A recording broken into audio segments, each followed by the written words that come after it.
I can remember my teachers would often play this game.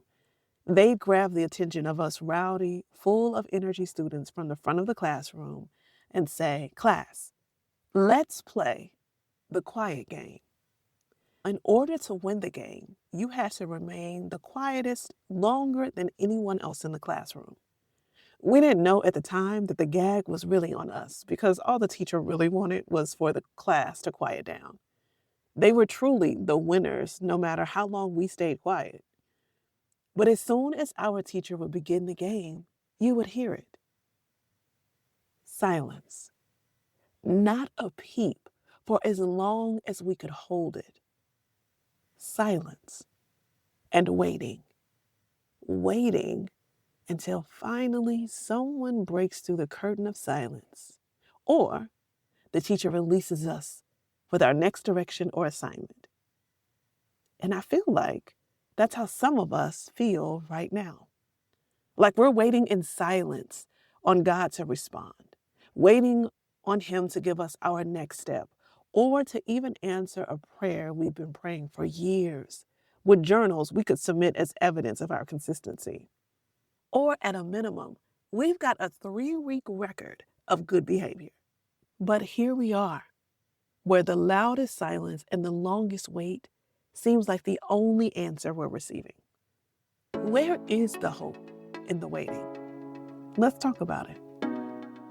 I'm Seneca, and this is Exhaled Hope. I think one of the most challenging obstacles we face daily is waiting. We're waiting in drive-through lines, waiting on test results, waiting at the DMV, waiting on our kids, waiting in traffic. Statistics show that on average, we spend 5 years of our lives waiting. 5 years. You would think with us spending so much time doing one task that we'd get better at it, but we don't. Because the hardest part of waiting isn't the time, it's the silence, the feeling of being alone, waiting on an answer. And waiting can feel wasteful, like we could be doing something better with our time. And it can feel like punishment. Like, why do I have to wait while everyone else is getting what they asked for? And I want to propose that maybe we struggle with waiting because of how we wait. It's funny because one thing I noticed with the quiet game as a child was that there were 3 different types of waiters. First, there were the kids who couldn't last 60 seconds before they began talking or snickering or giggling. It's like they were allergic to the silence and just had to put some noise back in the room. So they would talk and then try and engage others in their disturbances. They would just do their own thing as if the game wasn't even being played. Then there were those whom silence was like their lullaby. It was the Mary Had a Little Lamb for the midday quiet game. They couldn't talk, they couldn't play with their friends, they couldn't do anything. So they would just lay their heads down on their tables and take a nap. And even those who didn't necessarily go to sleep, they would just wander off into their own worlds, forgetting they were even in class. Lastly, there were the rule followers, those that would sit still and quiet and did their assignment. They didn't make a peep, waiting on their teacher to release them to speak again because they knew if they stayed quiet, they might actually get their work done and win the game prize. Being the first in line to go out to recess, they waited with anticipation. So when you think about how you're currently waiting, where do you fit? Are you the one who disregards the season of waiting and just keeps moving? You keep talking, you keep playing with your friends, maybe even moving ahead of God, and then you're delayed when He does speak because you've missed the instructions. Or now you have to make corrections because you moved too soon. Or maybe you just take a nap in your waiting. Lord, you're not talking, and neither am I. I'm just going to go take a nap. Because when you're tired of waiting, you just go hibernate and do nothing.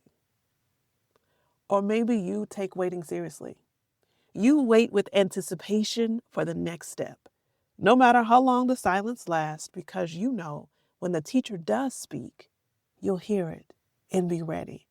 And that work that you were already assigned to prepare you, complete, already done. To keep it a buck, I have fit every one of these characteristics of waiting at different phases of my life.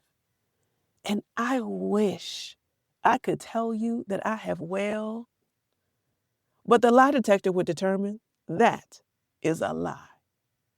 For many years, I would go to sleep in my waiting season, meaning I would just do the bare minimum. I didn't take any faith steps. I didn't increase my prayer life. There was no prep. Just, I pray, God. Now, can you send it? No? Okay, well, I'll just lay down until you tell me I can have it. That's how I waited for many years. But I have also had seasons where I have prayed for something. God has gone silent, but I kept working on the last word He gave me. I just kept working on that last correction He'd sent. I remained prayerful and working on what He'd given me to start. And can I be honest? Sometimes the only thing He gives us in the waiting is just to keep trusting Him. Keep studying Him and His character, because whatever comes after the waiting is to display His glory anyway. Waiting isn't passive, and it's not a punishment. It may feel like delay or denial or even wasted time, but truly, waiting is sacred time. And let me be clear. I'll be honest and tell you, it is a lot easier for me to say this now after I have come through various seasons of waiting on God to do or to say or to allow or to heal. But if you don't get anything else from this podcast, please get this.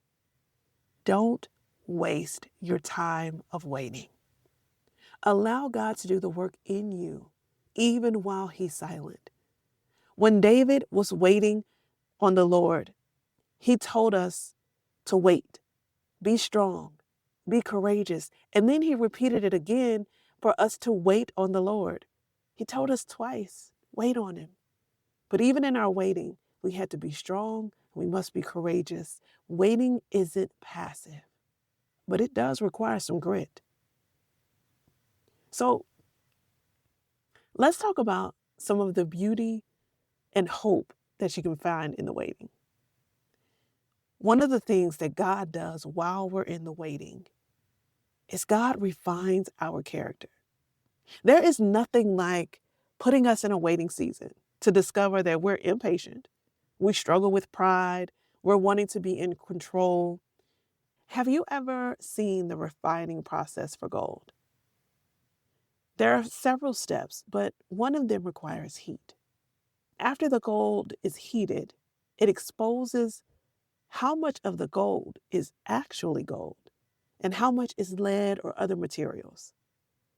Often there is more of the other materials than there is of the actual gold. But you don't know that until you go through the refining process. The refining shows us who we really are.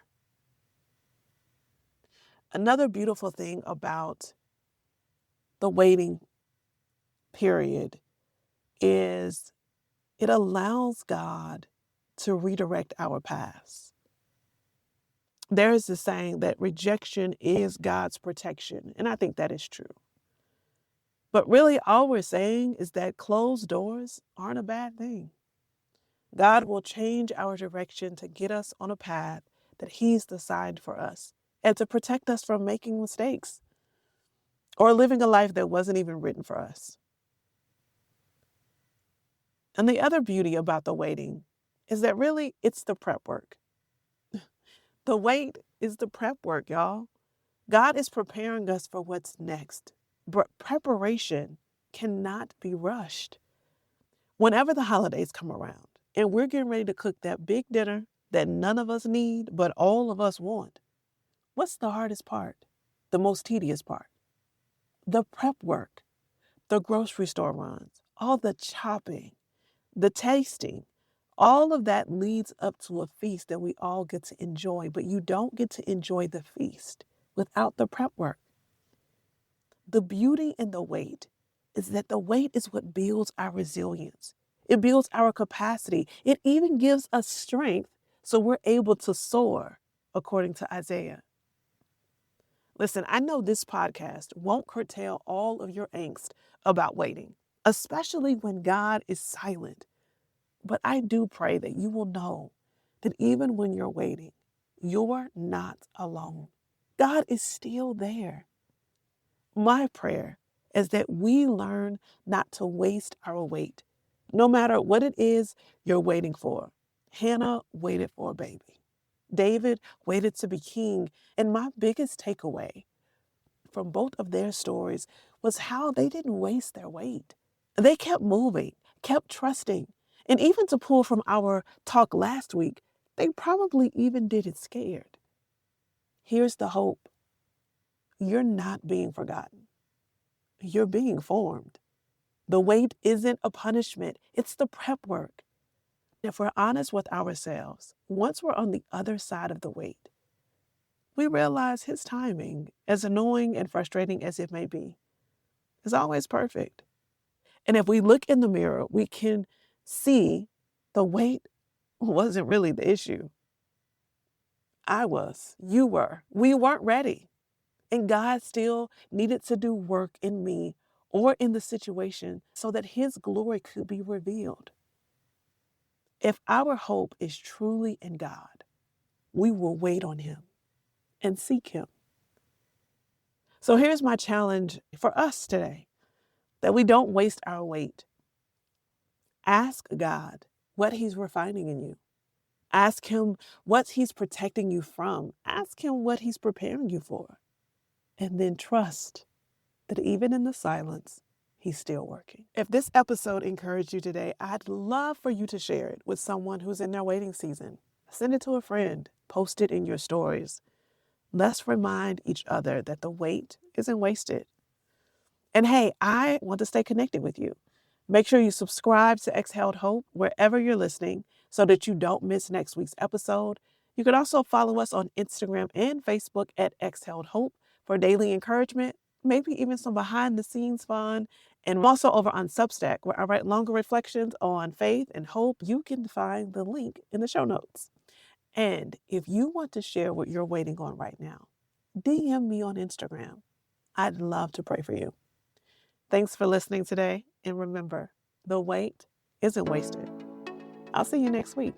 And this is Exhaled Hope.